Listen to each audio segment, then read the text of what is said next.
Évangile de Jésus-Christ selon saint Marc. Quelques jours après la guérison d'un lépreux, Jésus revint à Capharnaüm et l'on apprit qu'il était à la maison. Tant de monde s'y rassembla qu'il n'y avait plus de place, pas même devant la porte. Et il leur annonçait la parole. Arrivent des gens qui lui amenèrent un paralysé porté par 4 hommes. Comme ils ne peuvent l'approcher à cause de la foule, ils découvrent le toit au-dessus de lui. Ils font une ouverture et descendent le brancard sur lequel était couché le paralysé.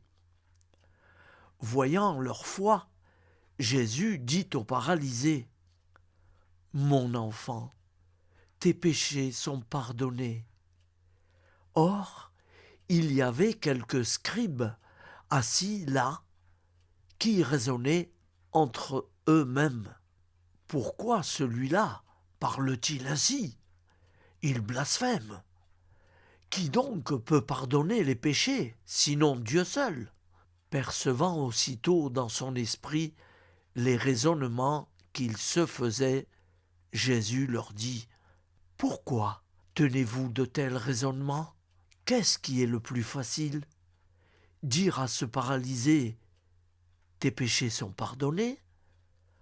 Ou bien lui dire : lève-toi, prends ton brancard et marche ? Eh bien, pour que vous sachiez que le Fils de l'homme a autorité pour pardonner les péchés sur la terre, Jésus s'adressa au paralysé : je te le dis, lève-toi, prends ton brancard et rentre dans ta maison. Il se leva, prit aussitôt son brancard et sortit devant tout le monde. Tous étaient frappés de stupeur et rendaient gloire à Dieu en disant : nous n'avons jamais rien vu de pareil. Je vous propose d'écouter un petit rajout sur cet évangile, très intéressant.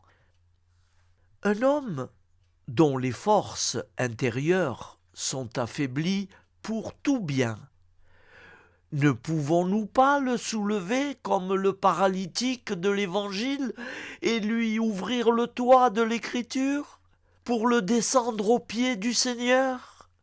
Vous le voyez bien, un tel homme est paralytique spirituel. Et je vois ce toit de l'Écriture. Et je sais que le Christ est caché sous ce toit.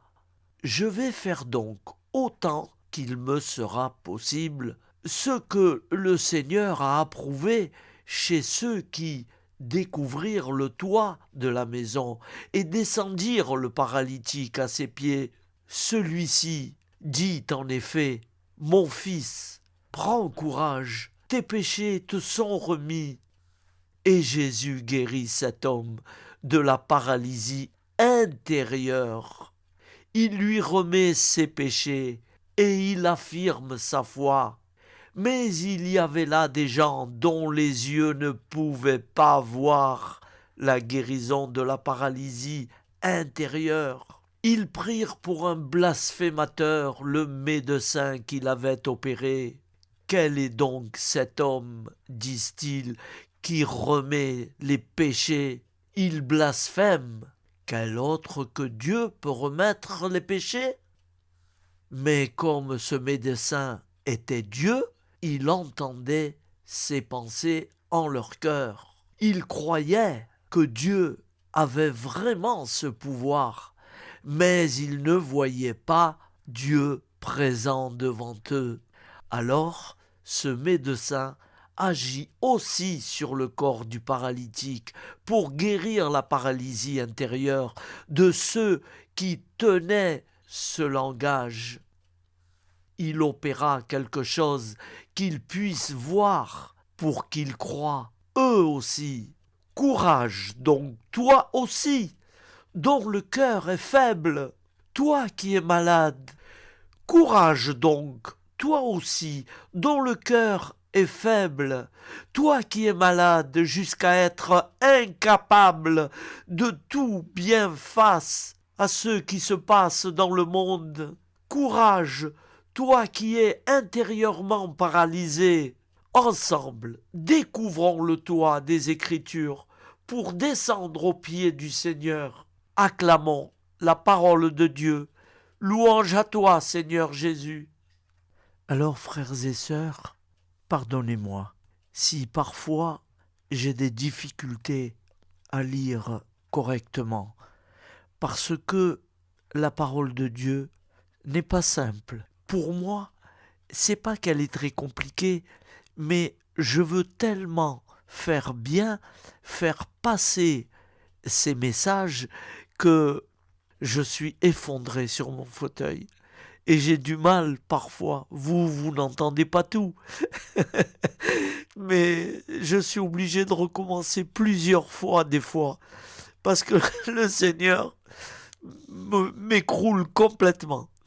Je vous demande encore pardon. C'est ça, François F.L. Cato. C'est ma mère.